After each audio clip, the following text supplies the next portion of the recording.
سب سے پہلے تو قرآن مجید نے حکم دیا اذا نودی للصلاة من یوم الجمعہ، کہ جب جمعے کے دن نماز کے لیے بلایا جائے۔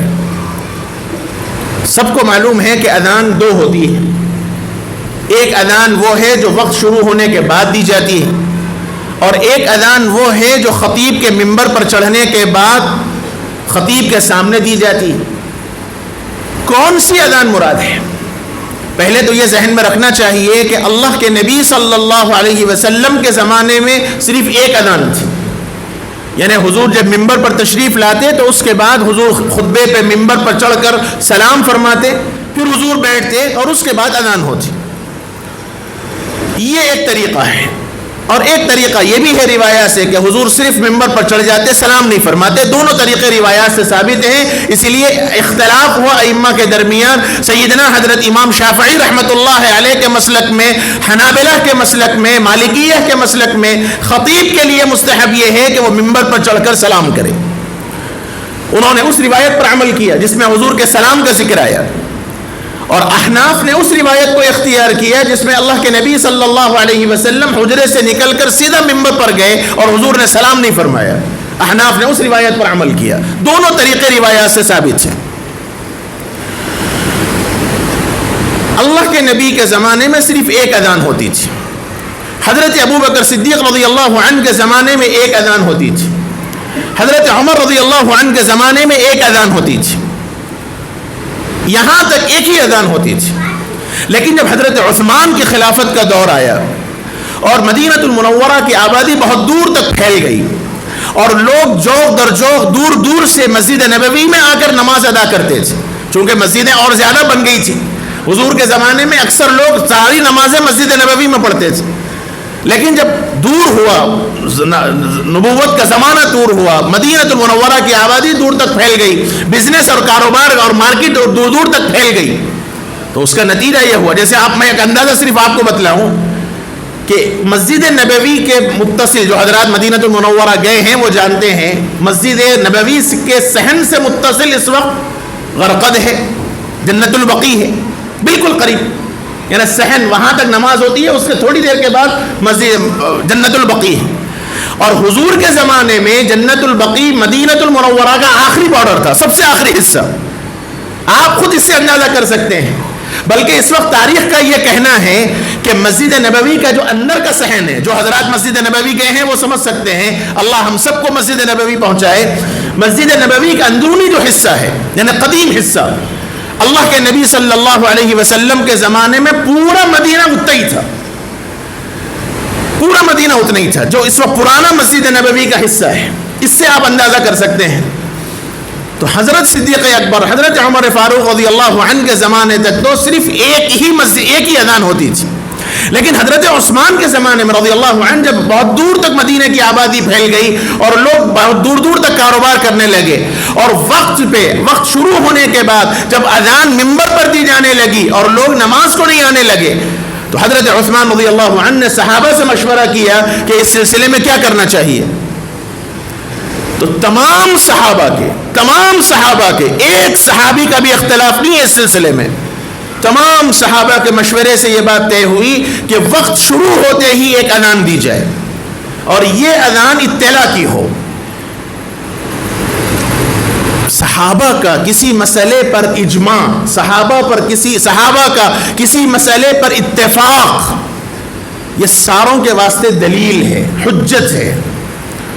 بہت سے کم علم لوگ یوں کہتے ہیں کہ نحن رجال ہم رجال، کہ صاحب انہوں بھی صحابہ ہم بھی صحابہ، انہوں بھی آدمی ہم بھی آدمی، ان کا حکم ہمارے لیے کئی کو، اللہ کے نبی کا دور دیکھو، بس حضور نے جو کیا وہ صحیح۔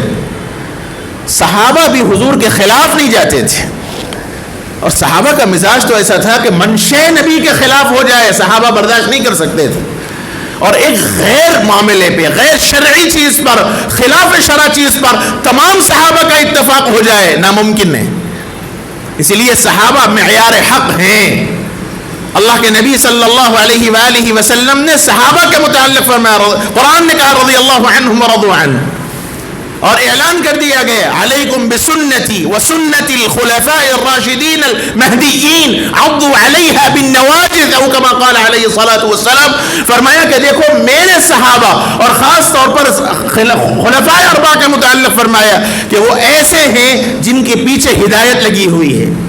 علیکم بسنتی وسنت الخلفاء الراشدین المہدیین اصحابی کالنجوم بأیہم اقتدیتم اہتدیتم. فرمایا کہ میرے صحابہ ستاروں کے مانند ہے, ان میں سے کسی کی بھی پیروی کر لو گے کامیاب ہو جاؤ گے. نبی نے بات فرمائی. یہاں تو سارے صحابہ کا اجماع ہے, سارے صحابہ کا اتفاق ہے. میں یہ بات اس لیے تھوڑی تفصیل سے کہہ رہا ہوں کہ بعض لا علمی میں, کم علمی میں, نہ جاننے میں یا جان بوجھ کر جہالت میں یوں کہتے ہیں کہ صاحب دوسری اذان بدعت عثمانی ہے. نعوذ باللہ, بدعت عثمانی.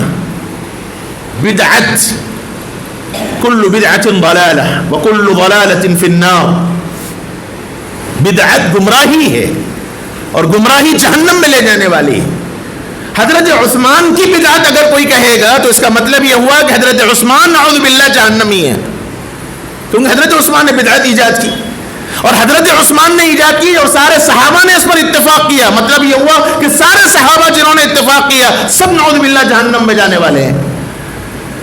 بہت احتیاط کی ضرورت ہے, اس لیے یہ ذہن میں رہنا چاہیے. حضرت عثمان کے زمانے میں یہ جو سلسلہ شروع ہوا دوسری اذان کا, اس پر اس وقت سے لے کے آج تک اور انشاءاللہ قیامت تک یہ سلسلہ چلتا رہے گا. سوال یہ ہے کہ اذا نودی للصلاۃ, جب جمعے کی اذان پڑھ دی جائے, جمعے کی اذان کہہ دی جائے تو پھر تم سب اللہ کے ذکر کی طرف دوڑ پڑو. تو اس سے کون سی اذان مراد ہے؟ کیا پہلی اذان جو اذان وقت ہونے کے بعد دی جاتی ہے, یا وہ اذان جو خطیب کے سامنے خطبے کے دوران دی جاتی ہے؟ فقہائے کرام نے یہ بات فرمائی ہے کہ اس سے مراد پہلی اذان ہے. پہلی اذان جو وقت شروع ہونے کے بعد جو اذان دی جاتی ہے وہ اذان مراد ہے. اور اس اذان کے بعد کاروبار کرنا, بزنس کرنا, دکان کھلی رکھنا, بیچنا, ملازمت میں رہنا ناجائز ہے, مکروہ تحریمی ہے. ہم میں کا ہر ساتھی غور کر لے میں کتنا عمل کر رہا ہوں. ہمارا معاملہ تو یہ کہ انتظار کرتے رہتے ہیں خطبے کا, بلکہ آخری درجے میں نماز کب کھڑی ہوگی وہ ٹائم دیکھتے ہیں. میں یہ نہیں کہہ رہا ہوں کہ یہ بیان بھی جمعے کا حصہ ہے, میں نہیں کہہ رہا ہوں. جمعے کا حصہ تو صرف 2 خطبے ہیں, عربی کے 2 خطبے اور 2 رکعت نماز, یہ جمعہ ہے اور یہ واجب ہے. لیکن یہ بیان اس لیے کیا جاتا ہے کہ مذاکرہ ہو جائے, کچھ دین کا تبادلہ ہو جائے, کچھ دین کی باتیں ہمیں آپ کو سننے سنانے کا موقع مل جائے, یہ مقصد ہے. اور اس مقصد میں ہم پیچھے ہیں. ہم انتظار کرتے ہیں کہ صاحب خطبے کا وقت کب ہوگا, بھاگم بھاگی کے ساتھ آئیں گے, آخر لمحے تک انتظار کرتے ہوئے, پانی نہاتے ہوئے, مصروفیت میں رہتے ہوئے, لمحے اخیر تک. عالم تو یہ کہ آخری نماز کہاں ہے وہاں ڈھونڈیں گے. آخری نماز فلاں جگہ صاحب 3:30 کو ہوتی ہے, وہاں چلے جائیں گے, 3:30 کو مسئلہ نہیں ہے. یہ نہیں کہ اپنے علاقے کی جامع مسجد کو چھوڑ کر, اپنے محلے کی مسجد کو چھوڑ کر آخری درجے کی جہاں نماز ہوگی وہاں جانے کی فکر کریں گے, اور وہاں بھی اس لمحے کے اندر پہنچیں گے جہاں آخری میں صرف کھڑے ہو کر خطیب کا خطبہ سن کے نماز میں شریک ہو جائے. نماز ہو گئی بس ہے. بلکہ اللہ معاف کرے, اب تو نوجوانوں کا عالم یہ ہو گیا کہ سوتے ہوئے اٹھنے کے وقت کا عالم یہ ہوتا ہے کہ بسا اوقات نماز چھوٹتی ہے. میرے بھائیوں بہت نزاکت ہے. میں آپ کو احادیث سناؤں گا انشاءاللہ. اللہ کے نبی نے کتنے فضائل سنائے ہیں جمعے سے متعلق, جمعے کے آداب کیا ہیں, جمعے کے مستحبات کیا ہیں. میں انشاءاللہ وقفے سے آپ کے سامنے بات رکھوں گا, مجھے وقت اجازت نہیں دیتا.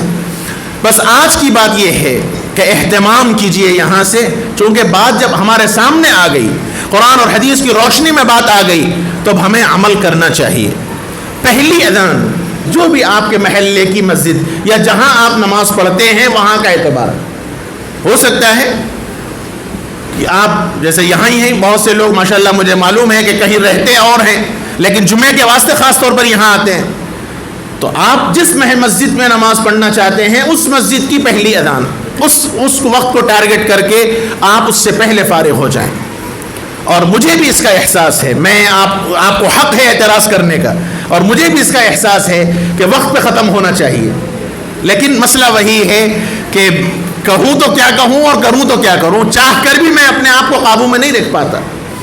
اس لیے مجھے احساس ہے، میں کوشش پوری کرتا ہوں کہ وقت پہ بات ختم ہو جائے، لیکن بعض باتیں ایسی ہوتی ہیں جس کی وضاحت ضروری ہو جاتی ہے، کیونکہ لوگ آتے تاخیر سے ہیں، اور جو باتیں اہمیت کی ہوتی ہیں اس کو مجھے اخیر میں بیان کرنا پڑتا ہے، کیونکہ مجمع بعد میں آتا ہے، پہلے سے چند لوگ ہوتے ہیں، تو جو باتیں مجھے خاص طور پہ نوجوانوں کو سنانی ہوتی ہیں وہ نوجوان بعد میں آتے ہیں، اور ان کے واسطے مجھے اپنے اوقات کو بڑھانا پڑتا ہے۔ اس لیے میرے بھائیوں، اس کا اہتمام کیجئے کہ جو وقت ہے پہلی اذان ہوتے ہی آپ نماز کو مسجد میں آنے کی فکر کریں، یہ شرعی حکم ہے۔ اس کے بعد دیگر مصروفیات میں، کاروبار میں رہنا قطعاً ناجائز ہے، علماء کرام نے اس کو مکروہ تحریمی شمار کیا ہے۔ فاسعوا الی ذکر اللہ وذروا البیع۔